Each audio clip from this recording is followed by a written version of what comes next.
Pièce par pièce, les équipes du Grand Bain mettent en place les équipements, 19 tonnes au total avant le début des festivités.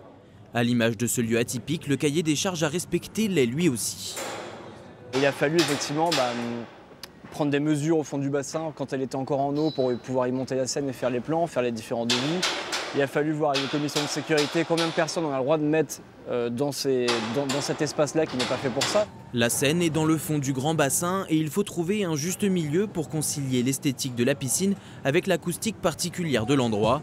En plus du revêtement au sol, le public va déjà absorber une grande partie des ondes sonores, mais ce ne sont pas les seules astuces. En fait, ça se fait par modélisation. On a chaque constructeur d'enceinte a un logiciel de simulation audio dédié.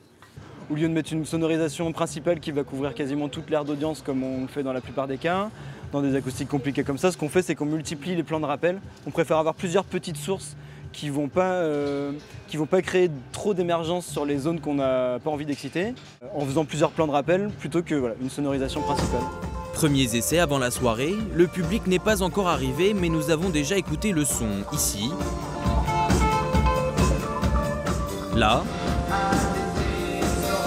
mais aussi un peu plus loin. Bilan pour ce groupe rennais. Les gens tassent un peu le son, enfin, ça enlève un peu cet esprit un peu hangar. Mais surtout, on est hyper content d'être ici. On trouve que c'est un festival qui a grave de la gueule. Le Grand Bain et son univers abyssal semblent donc convaincre artistes et spectateurs. Le festival affiche complet et une troisième soirée a même été rajoutée pour cette 5e édition.